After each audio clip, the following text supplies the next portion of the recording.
Hello,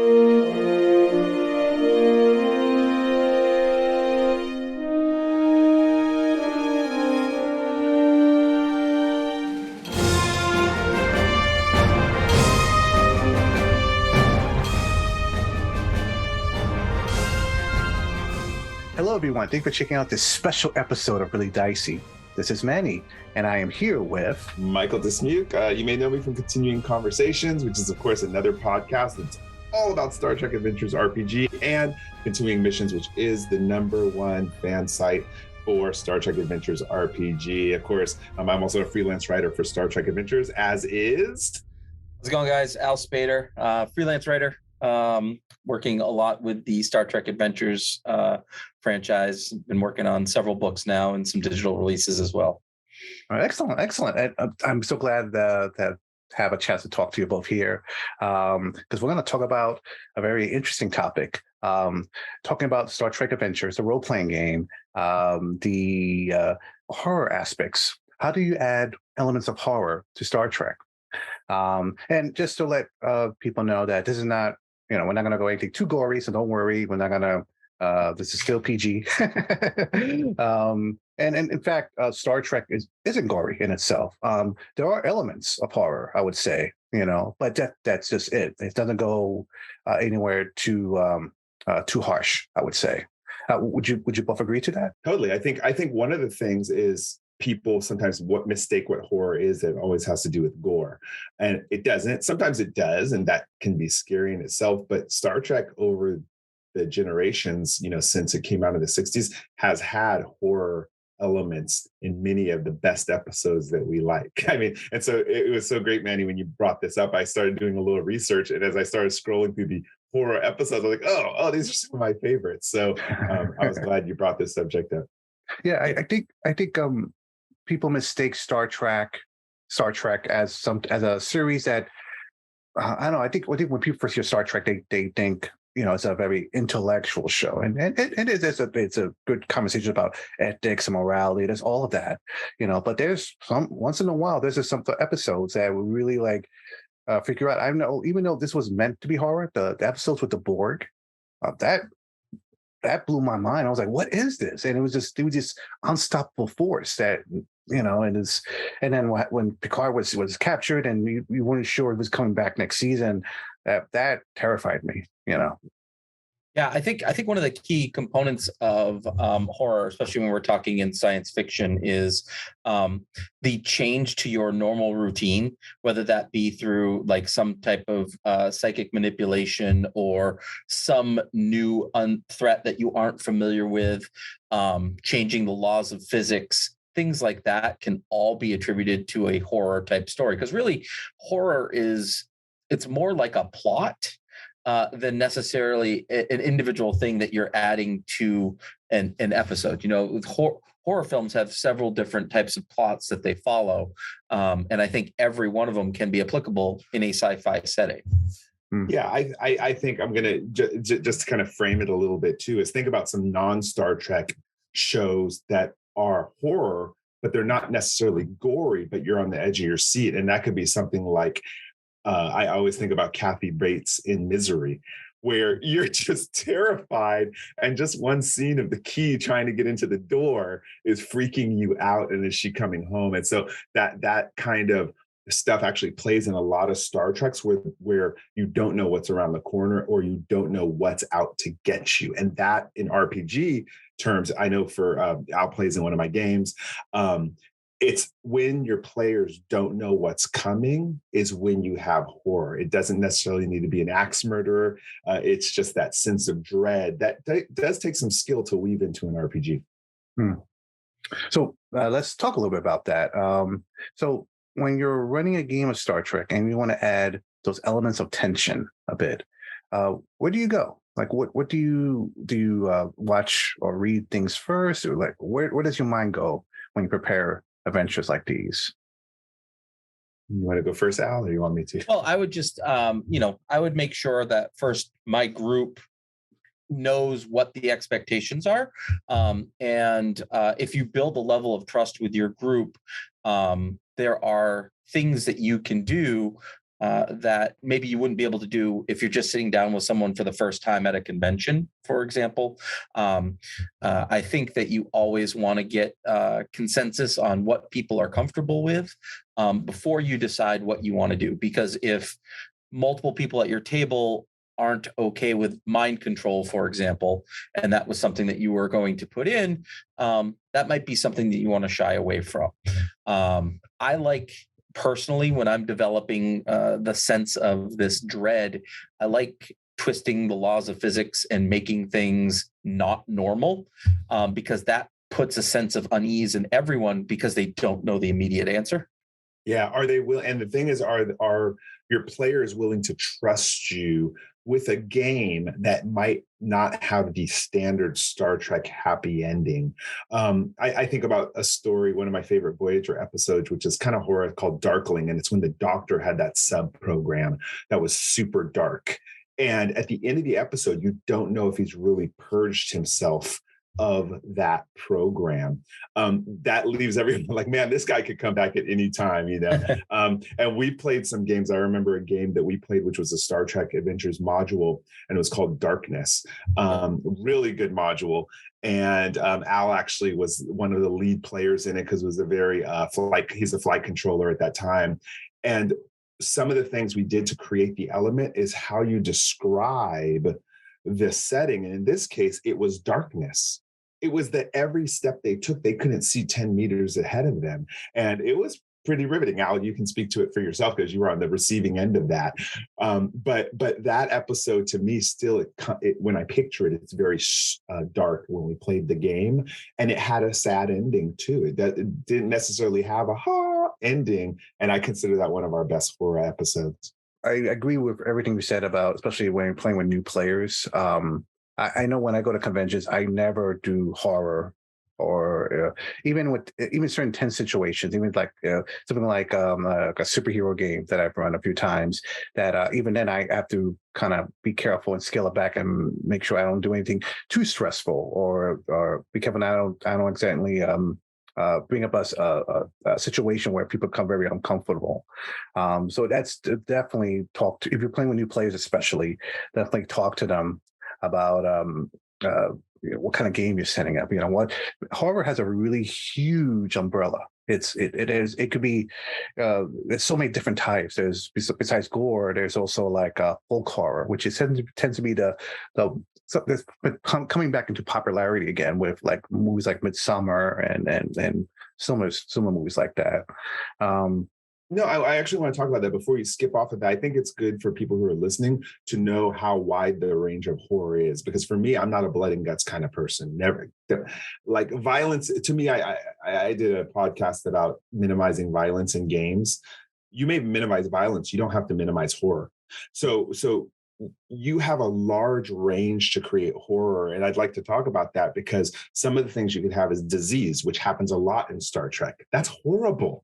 When a disease is going through, and those diseases could even be things that, for instance, I'll call them cybernetic diseases, things that are plaguing the ship in the way of virus that could compromise the health and safety of your crew. So putting players on a timeline to fix something before they figure out that they're sucked into space or they freeze to death. These are timelines that you can get really people antsed up, especially when their loved ones are at danger. We know that generally the main characters have plot immunity, so the players kind of need to know that you're not out there to kill them. But you know what? By building early on threads where they have loved ones, families, friends that are on the ship or are about to be affected, and they know their NPCs do not have plot immunity, that can really engage players. Do you feel the same way, Al?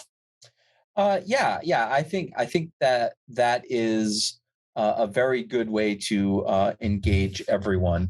I do think that like there are certain types of horror that are easier to present to a group of people, right? The whole Universal Monsters thing was all about, you don't know if the person sitting next to you is the werewolf, right? You don't know if the person sitting next to you is the vampire, right? So, I think that like you could do little simple things like that to build tension where people might be subconsciously questioning each other. even though realistically maybe none of them have that element that you're plugging in at all, but it doesn't mean that their characters aren't processing, well, maybe the commander over there, he's got that, bluegill in his head, like you just don't know. And I think that that's probably like one of the easiest ways to slide in some thriller / horror elements to a story. I've been trying to create a game with, not just with Star Trek, but in general, and I've been having difficulty with. There's an episode of Star Trek Next Generation called Parallels with Worf. And to me, that's also a very frightening episode, at least very, very tense, because you're dealing with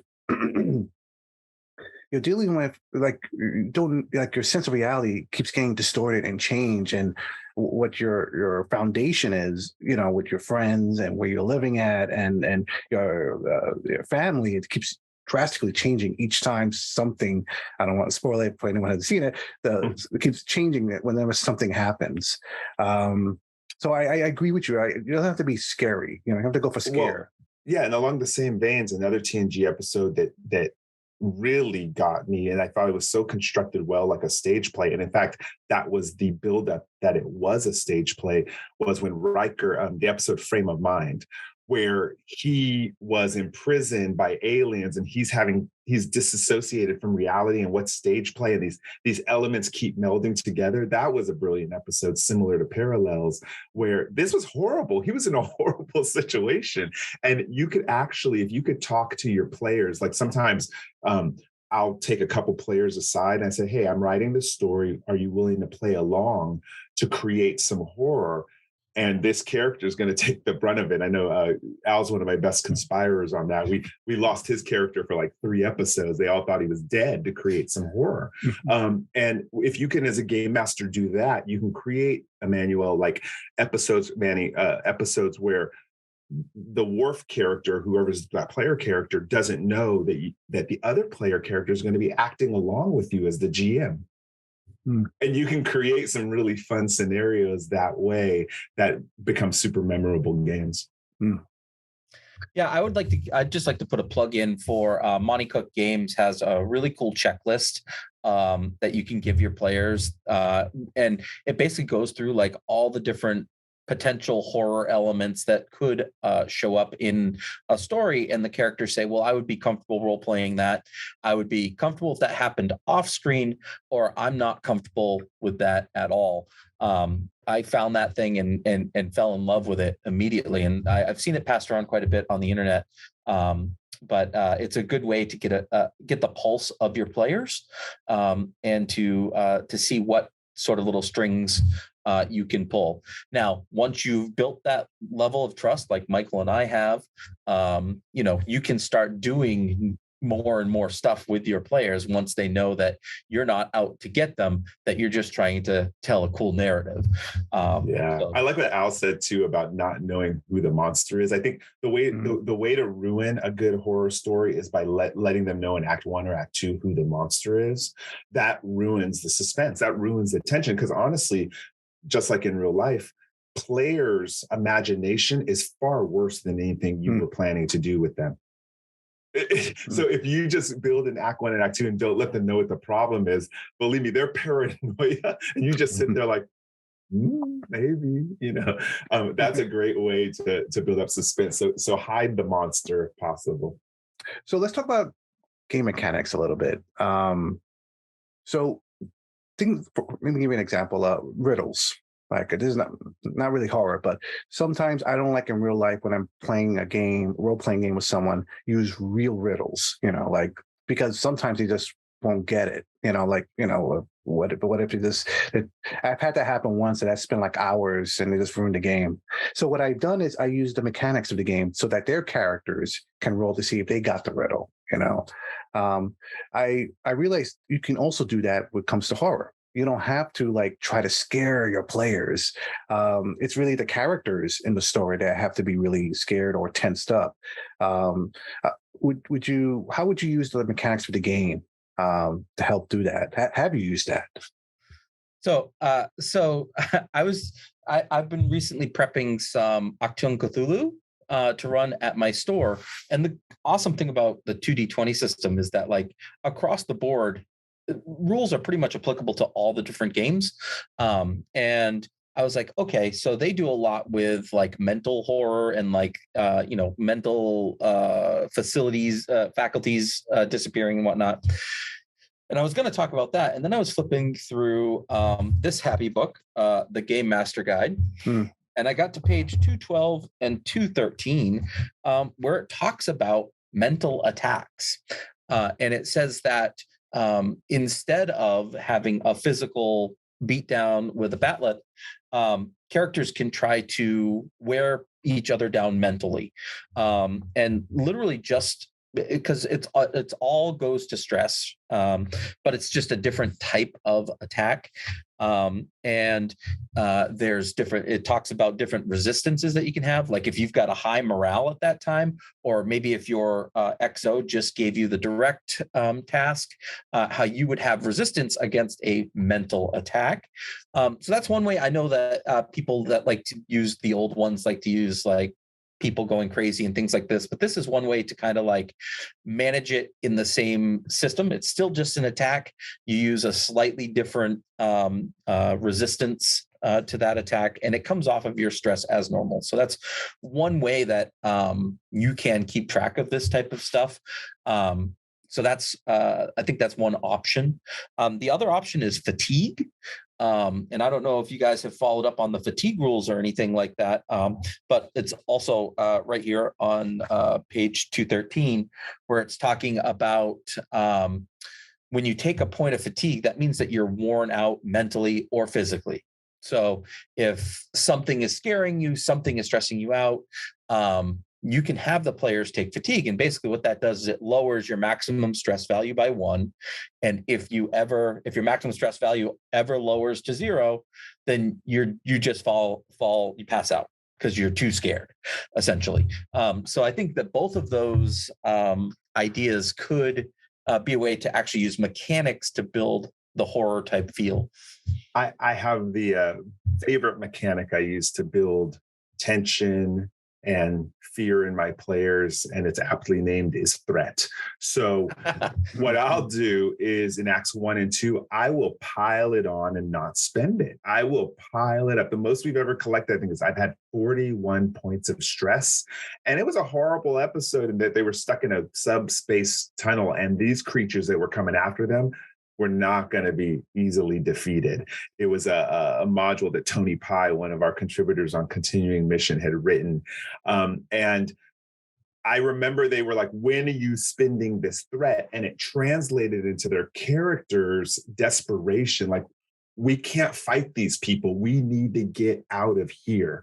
And when it came down, if they started getting a little bit comfortable, I would toss 10 points down, boom, and show them you are dealing with a force you cannot handle right now. So that mechanic there, Manny, is pile on the threat, let them know it's getting darker, colder, scarier, more hissing in the background, more noises they don't know. That's how the threat pool represents to me. Like Act 3, you're going to have a hard time.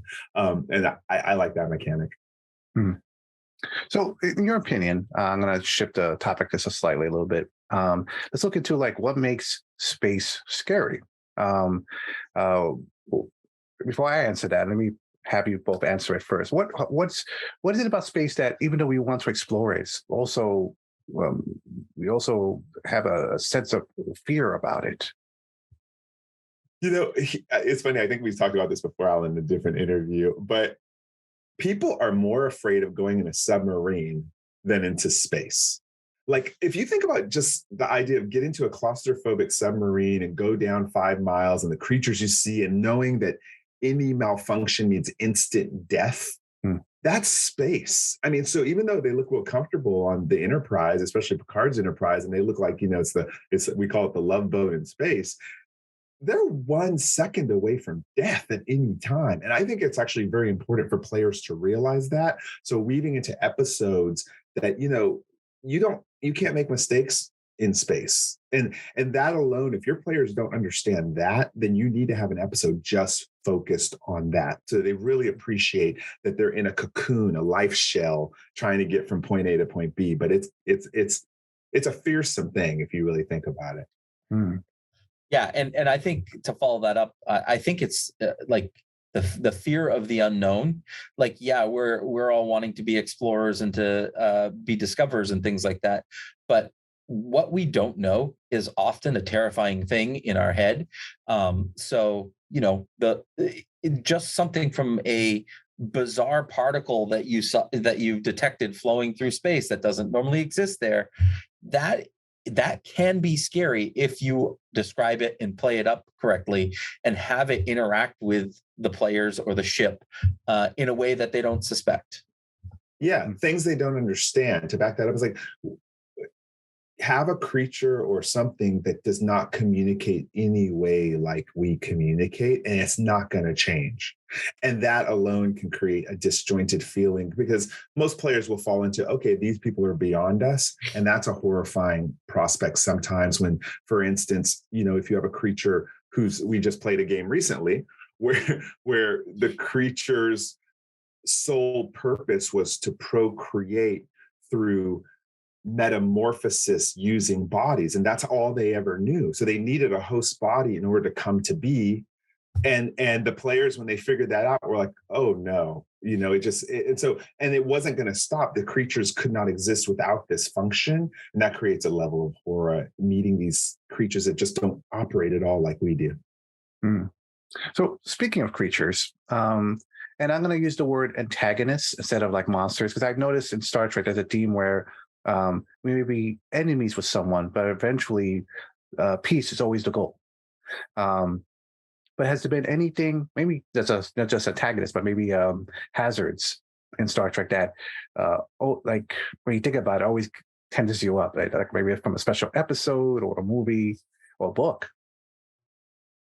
The Borg. I mean, they're horrible. There's no beating the Borg. And we talked about it on some other podcasts before, that if you're a game master and your players are easily beating the Borg, then you're actually not playing the Borg correctly. You're not creating the horror. You're not amping up the horror level. If you look at the stats that Aaron Paulier, he wrote the stats in the Discovery Guide, in the Delta Quadrant book, all the Borg stats on the ships. These are ships you cannot take out in a fight. And that creates horror, just knowing that all of a sudden in the same sector you detect the Borg.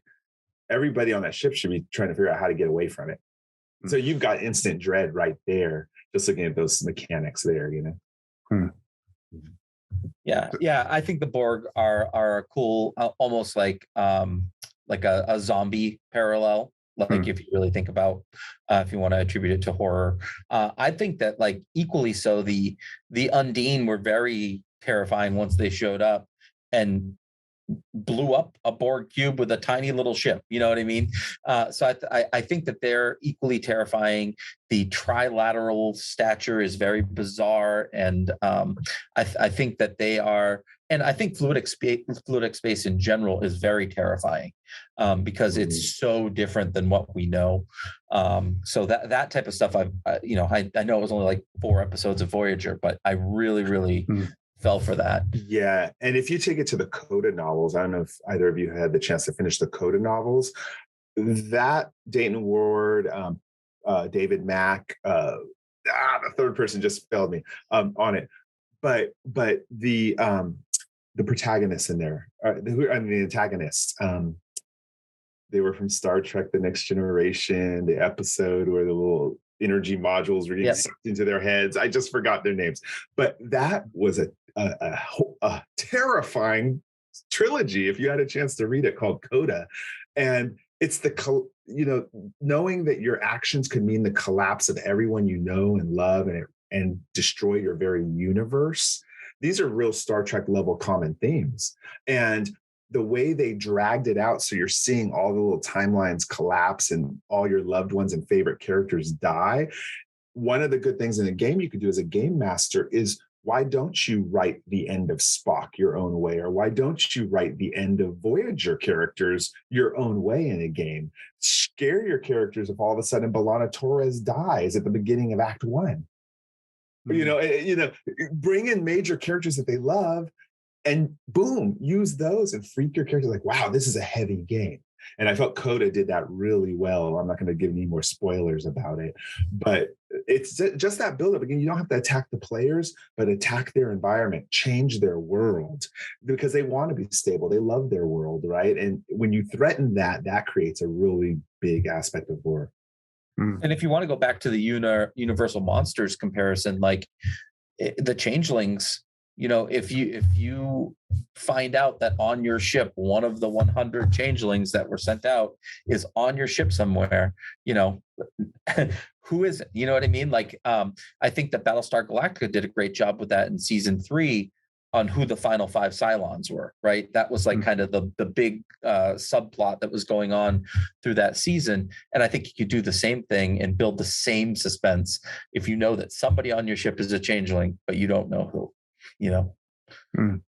I'll share because you both actually took some of my options. But there's one. I don't know if you remember. I think Schism from Next Generation. I think that to me is probably not just scary, but also a great mystery as well. Like the build up to finding out who they are. I think if they would have revealed that in the beginning, it would have been like, oh, okay, all right. But the fact that this mystery that they built up, I think that was just such a masterwork of writing. Something that I try to do for my games as well. Well, there's a reason I don't know if any of you recognize the picture behind me, but that's from an Enterprise episode called Dead Stop. And when I thought of horror, if anyone doesn't know the plot, the Enterprise finds this alien space station that's more than happy to make repairs. And it's fixing up their ship wonderfully. But all of a sudden, they start finding out that there's an insidious dark side to it, especially when they find a room full of different bodies from different species. And that's one of my favorite Enterprise episodes, because you think, oh, this is great. Maybe they'll have this, this space station every single episode. What a great boon. But there's a dark side to it. So give your players something cool that they're all celebrating, and then start twisting it out a little bit. It could even be a holodeck program, Moriarty style, but there's ways to, again, it's all about I'm going to go back to what Al was saying. Don't let them know who the monster is, but let them start suspecting it in the first 2 acts of your game.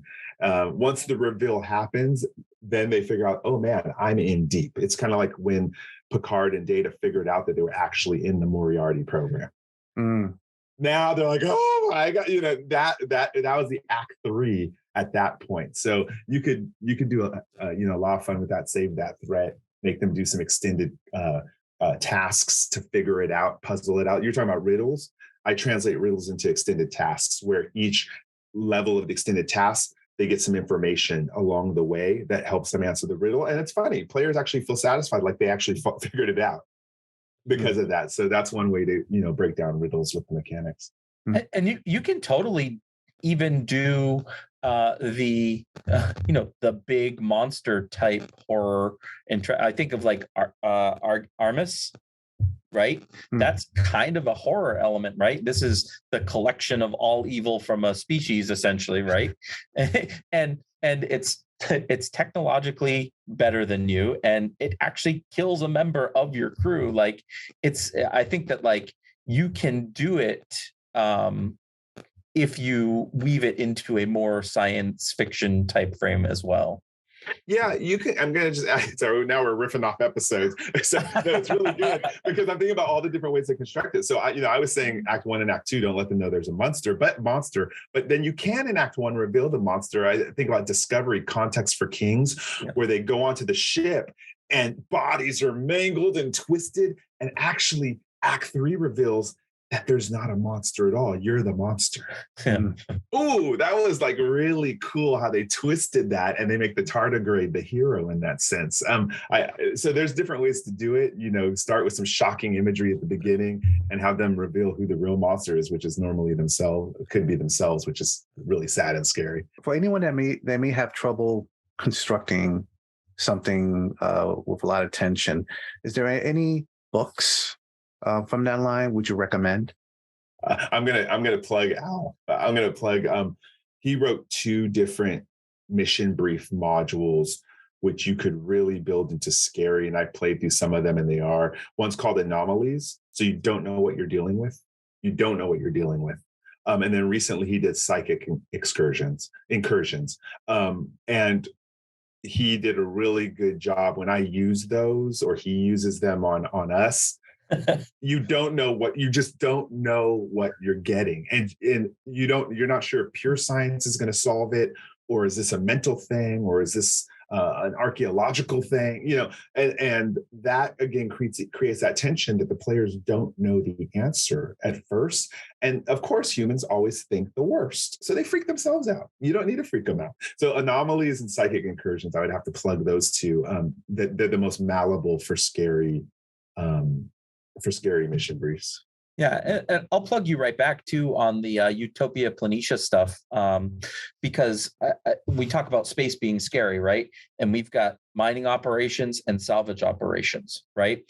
And so you build in, you've got little rules in there for the different types of things that you might be mining, or how you might scavenge a derelict ship, and you start that at your base, and then you start building upon it by adding, this is where you add a unique alien. This is where you might add, an enemy ship that's bearing down on you. Things like that, I think are good ways to pace your way through a mission when you're talking about a 3-act formula. Yeah, and there's also some free modules out there too, Manny. One of the writers, he goes by ELH, and he actually wrote an entire bunch of horror modules that you can find on continuing missions. If you type in ELH and horror, there's actually ones that are just bent toward that, and those are they're way more detailed than mission brief. So there's a lot of free stuff out there too. I'm going to plug him because we played one and it was kind of scary. Those are some good ELHs. I will have to say, if you look at that, you're going to get some good guidelines. The one I always rave about, though, I will say it's one of my favorite modules of all times. I plug it every time I can. And Christopher Bennett wrote one called Callback Yesterday. And the potential for horror in that one is really good. That's one that you can purchase at Modiphius. But that really affected my crew big time. And again, it was their minds going off into different tangents, which was scarier than anything I could have ever written. Yeah, and in addition, I think that you could take the Tilly Call from the Shackleton book and create an entire horror campaign out of them, right? If you make them almost like these silent manipulator, almost ghost-like figures, I think that you could easily take that book and just shift a couple of things and tweak a couple of environments and whatnot, and have a really tight horror campaign. Can you tell we play a lot, Manny? The adventures you mentioned in the beginning, is that PDFs only? Is that found through the Continuing Missions website? They're free. Actually, the ones we talked about from like the mission briefs, Psychic Incursions, and all the mission briefs, you go to Modiphius, type of mission briefs, they're all free downloads. So Those are like the best deal. And we have 7 of them now? 6 or 7 of them out now? Yeah, I think 7 right now. Yeah. Oh, excellent. I'll put a link in the description below. Each one has 10 one-page missions essentially, that kind of guide you through just the skeleton, and then you plug in or use it however you wish within your campaign. Yeah. And I'll always plug the social media too. If people go onto either Discord or Facebook or Reddit and they ask hey, I want to make this scary, or do you have any ideas? The response from social media is like always amazing, including a lot of creators and writers. Jim Johnson from Modiphius is always over there. Nathan Dowdell is always out there, the designer of the game. So I've really found out, I try to send questions that my players don't see if possible when I'm prepping campaigns, but you get a lot of feedback if you're trying to build a game or a special campaign. There's a lot of experts out there willing to help. Yeah, I'm very impressed with how the team at Modiphius chimes in on social media a lot, and help answer a lot of questions. I don't think there's not too many interesting posts that I've seen that that someone from that team doesn't answer. Right. Excellent. So this has been a great conversation. Before we wrap up, is there any last words, any last thoughts? I'll go first. Al pulled out that book, The Game Master's Guide, which came out from Modifius 2 years ago, or maybe 2021, early 2021. And my biggest thing is respect your player group.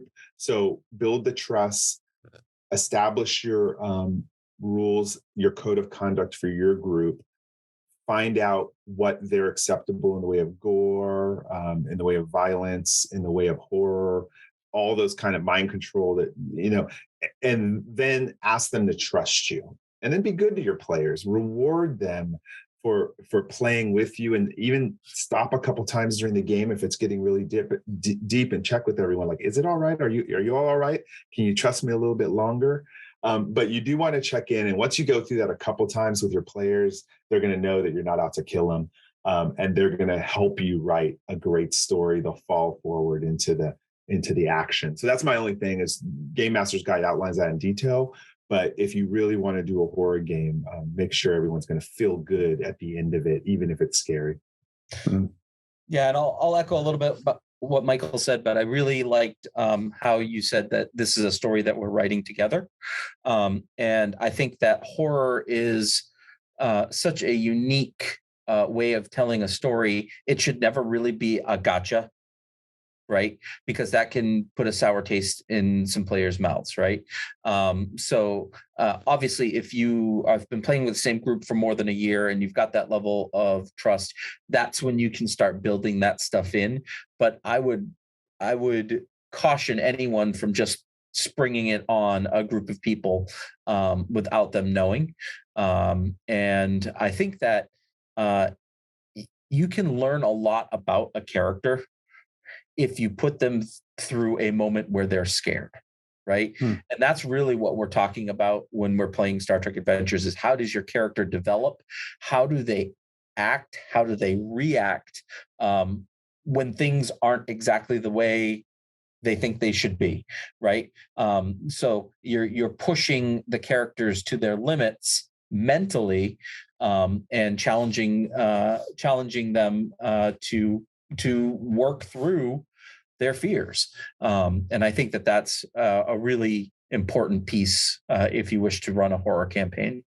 Yeah. And one last thing I'll add is you can do this online, but you can't really do it effectively around the table.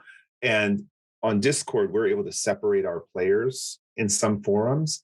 And so being alone is the worst fear of most people. So if you're able on an online platform to separate out one player and leave them alone, that's scary enough. Sometimes that's all you need is the creaking sounds and really good descriptions of the area, and they can't find their friends and their communicator's not working.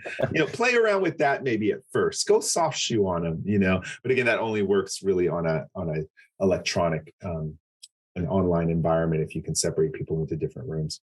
The only last thing I'll add is that if you have players that are new to Star Trek and you want to show them something quick being like 45 minutes, something a little bit more modern, Star Trek Strange New Worlds, I think does a great job. And it's just came out, and each episode is enough that you kind of, I think you teach game masters how to frame stories just from that. I would say Discovery and Picard, but they're like long season story arcs, and that might be tough to emulate. But Strange New Worlds, I'll definitely recommend because there's some episodes like, well, this is pretty creepy, Yeah. Although, for sure. funny enough, as much as I try to make my games like as serious as Strange New Worlds, it ends up becoming more like Lower Decks. But yeah, I think Lower Decks hasn't really had a scary episode yet that I can think of. But, actually, I'll give it for the one when they went to the medical clinic. I was scared going into it. Like, what are we about to see? And they had all these weird people who had all these accidents. And at the end, there was that Act 3 humorous reveal. But that was a pretty scary episode. Yeah. Well, again, thank you both for taking part in this really fun conversation. So again, if you're looking at this at Really Dicey, you can find them at, I'll put the link to the YouTube channel, Continuing Conversations. Yep, that's on Podbean. They can get us there on YouTube at Continuing Conversations. Mm-hmm. And of course, if you're watching this on that channel, you could check out. Feel free to check out my channel, Really Dicey. Well, I do watch you, so just so everyone knows, it's gold stuff. Especially I love all your Star Trek Adventures based podcasts too. It's great. Oh, thank you, I appreciate that. So yes, everyone, take care, live long and prosper. We'll see you soon.